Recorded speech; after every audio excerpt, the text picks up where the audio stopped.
कुंड बांध। जैसा कि जान रहे हैं कि हमारे देश के प्रथम प्रधानमंत्री पंडित जवाहरलाल नेहरू थे। उनके कर कमलों के द्वारा 1957 में इसकी स्थापना की गई। ठीक है, इसका जो बेसमेंट तैयार किया गया, यानी कि इनका जो आधारशिला रखा गया, वो इसका उद्घाटन शुरू कर दिया गया 1957 में। मतलब इनको शुरू कर दिया 1957 में। ये आज़ादी के बाद हमारे यहाँ बना। आज़ादी के बाद हमारे यहाँ हीराकुंड बांध का निर्माण हुआ। तो सबसे पहले हमें जानना है कि आखिर ये हीराकुंड बांध कहाँ है। ठीक है, तो सबसे पहले हम जानेंगे कि हीराकुंड बांध जो है हमारे देश में एक राज्य है जिसका नाम है उड़ीसा, और उड़ीसा राज्य में एक जिला है जिसका नाम है संबलपुर। और संबलपुर से 15 किलोमीटर की दूरी पर, at the distance of 15 kilometre from the Sambalpur, Hirakud बांध इज सिचुएटेड। तो 15 किलोमीटर दूर, कहाँ से? संबलपुर से 15 किलोमीटर दूर ये हीराकुंड बांध है। ठीक है, ये हीराकुंड बांध बनाया गया है। और ये जो बांध बनाया गया है वो किस नदी पर बनाया गया है? तो उस नदी का नाम है महानदी। ठीक है, उस नदी का क्या नाम है? महानदी। जैसा कि आप लोग जानते हैं कि हम लोग, हर बच्चे को, हर टीचर का पढ़ाने का और पढ़ने का, याद रखने का अपना अपना टेक्निक होता है, अपना अपना तरीका होता है। तो अक्सर हम लोगों को कहते हैं कि देखो, इसको याद करने का ये चीज़ है कि, और बार बार क्वेश्चन जो है हीराकुंड बांध से संबंधित क्वेश्चन जो है, और अक्सर की परीक्षाओं में पूछी जाती है, चाहे वो बैंकिंग का भी एग्जामिनेशन हो, चाहे वो एसएससी का हो, चाहे रेलवे का हो, अक्सर हीराकुंड बांध से संबंधित क्वेश्चन को पूछा जाता है। आज हम लोग देखेंगे कि जो महानदी एक नदी है, नाम से ही पता है, इसके ऊपर हीराकुंड बांध बनाया गया है। इसके ऊपर हीराकुंड बांध बनाया गया है। ठीक है, और इस बांध के पीछे एक रिजर्वर है। ठीक है, झील है, जिसको क्या कहेंगे? झील है। और उस झील का भी नाम है हीराकुंड झील। हीराकुंड झील वो भारत का कृत्रिम झील है। वो भारत का क्या है? कृत्रिम झील है। कृत्रिम झील मतलब होता है क्या कि उसको वैसा वहाँ पहले से था नहीं, बल्कि उसको ऐसा वहाँ पे बनाया गया है। तो वो हीराकुंड बांध जो है के पीछे एक हीराकुंड रिजर्वर है, यानी झील है। ठीक है, हम लोग हीराकुंड बांध के बारे में अक्सर क्वेश्चन पूछा किस नदी पर है, तो महानदी पर झट से आंसर दे देंगे कि महानदी पर है। याद कैसे करेंगे? चूंकि हम लोग जानते हैं कि हीरा क्या होता है? महंगा होता है। क्या होता है? महंगा। तो माँ से महंगा होता है ना, तो महानदी नदी रहेगा तो महानदी हो जाएगा। ठीक है, इस प्रकार से हम लोग याद रखते हैं कि चूंकि हीरा महंगा होता है, इसलिए हीराकुंड बांध जो है वो महानदी पर बनाया गया है। ये कौन से स्टेट में है भारत के?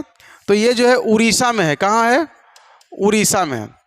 ठीक है, ये उड़ीसा राज्य में है। और वर्तमान में उड़ीसा के जो मुख्यमंत्री हैं वो नवीन पटनायक हैं।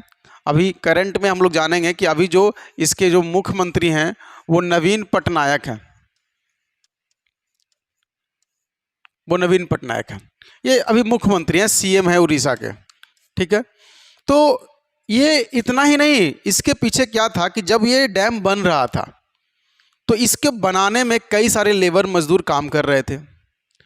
कुछ घटना हुई, कुछ दुर्घटना हुई, जिसके चलते कई सारे लोग, मतलब लेबर बेचारे मर गए। वो उनका किसी कारण से क्या कहा जाता है कि वहाँ एक प्लेग नामक बीमारी फैला था, जिसके कारण से कई सारे जो है लेबर मर गए थे, अपनी ज़िंदगी को खो दिए। तो उनके याद में ये बांध है। ठीक है, ये नदी है, इसके ऊपर बांध बनाया गया। तो जब डैम बनाया गया तो इस डैम के दोनों तरफ एक मीनार बनाया गया। ठीक है, एक इस प्रकार का मीनार बनाया गया। ये मीनार बनाया गया, तो एक तरफ गांधी मीनार है, एक तरफ गांधी मीनार है और एक तरफ नेहरू मीनार है। ठीक है, एक तरफ नेहरू मीनार है। इस मीनार का उन्हीं के याद में, इस मीनार का निर्माण उन्हीं के याद में किया गया है जो इनको याद दिलाता है कि हमारे इतने लेबर बेचारे भाई लोग अपने इसको बनाने में अपने प्राण को आहुति दे दिए। तो इसके लिए उनके याद में ये दो मीनार बनाया गया, एक गांधी मीनार है और एक आपका कौन सा मीनार, एक आपका नेहरू मीनार। याद रखेंगे, गांधी मीनार और नेहरू मीनार का संबंध हीराकुंड बांध से है। ठीक है, गांधी मीनार और हीराकुंड बांध का गांधी मीनार और नेहरू मीनार का संबंध हीराकुंड बांध से। इस बांध का जो निर्माण किया गया वो ब्रिटिश सरकार के सहयोग से किया गया। हीराकुंड बांध का जो निर्माण किया गया, इस बांध का निर्माण ब्रिटिश सरकार के सहयोग से किया गया। ब्रिटिश गवर्नमेंट ने काफ़ी मदद की। ठीक है, ब्रिटिश गवर्नमेंट ने भारत सरकार को मदद की। ये अलग बात है कि आज़ादी के बाद ये बांध बना, लेकिन ब्रिटिश गवर्नमेंट ने निर्माण हुआ, हीराकुंड बांध का निर्माण हुआ। ये अलग बात है कि हमें आज़ादी 1947 ईस्वी में मिली, लेकिन बांध बना 1957 ईस्वी में बन के तैयार हुआ। ये अलग बात है। हाँ, लेकिन सहयोग मिला ना आपको, किससे मिला? और सहयोग मिला तभी तो ये भारत का ना सिर्फ बल्कि एशिया का, विश्व का सबसे बड़ा बांध के रूप में जाना जाता है। और इस बांध का खासियत है कि ये एक कई मतलब बहुत बड़े पैमाने पर ये इसकी जल धारण क्षमता है, और अत्यधिक जल धारण क्षमता होने के कारण इस परियोजना का यह परियोजना एक बहुउद्देशीय परियोजना के रूप में उभरा। इसको बनाने के पीछे भी कारण ये था कि इस परियोजना से हम बहुत सारे उद्देश्यों की पूर्ति करेंगे। एक है बहुउद्देशीय परियोजना, तो ये बहुउद्देशीय परियोजना के अंतर्गत ही था। बहुउद्देशीय परियोजना, तो ये बहुउद्देशीय परियोजना था ही। क्यों था? क्योंकि बहुउद्देशीय परियोजना कहते किसको है? बहु का मतलब बहुत, और उद्देश्य का मतलब लक्ष्य। यानी वैसी परियोजना जिसको बनाने से एक तीर से कई निशान होता है, मतलब एक काम से कई सारे लक्ष्यों की पूर्ति होती है। तो वैसे परियोजनाओं को हम लोग बहुउद्देशीय परियोजना कहते हैं। तो ये एक बहुउद्देशीय परियोजना था। और इस परियोजना में क्या हुआ कि हम इसको बनाने के पीछे हम लोग बनाए थे बिजली संकट दूर होगा, बिजली संकट दूर होगा, बिजली संकट दूर हुआ भी।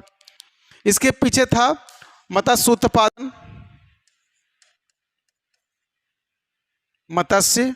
उत्पादन, ये भी हुआ। और इसके साथ साथ कुछ आपका पर्यटक लोग भी वहाँ जाते हैं, तो पर्यटन उद्योग को बढ़ावा मिला। पर्यटन उद्योग को क्या मिला? को बढ़ावा मिला। लेकिन कुछ समस्याएं भी थी। ये इतना आसान नहीं था कि ये डैम बन जाता। भारत सरकार को कई सारे विरोधों का सामना करना पड़ा, कई सारे वहाँ पे ऑब्स्टिकल आया, बाधाएं आई। बाधा ये आया कि वहाँ से लोगों को काफ़ी, जहाँ पे परियोजना बनती है वहाँ से लोगों को निवास स्थान को वहाँ से काफ़ी दूर हटाया जाता है, ताकि मतलब अनफॉर्चुनेटली कभी उसमें कोई टेक्निकल फॉल्ट आ जाए, कभी डैम टूट जाए तो लोग का जीवन संकटग्रस्त हो जाएगा। ऐसी परिस्थिति में कई सारी बाधाएं आई, कुछ जियोलॉजिकल बाधाएं भी आई, कुछ आपका इकोनॉमिकल बाधाएं भी आया, कुछ आपका इन्वायरमेंटल प्रॉब्लम आया, कुछ आपका सोशल जो सामाजिक जो वहाँ के लोगों का जो कहना था, लोकल लोगों का, उनके बाधा को झेलना पड़ा।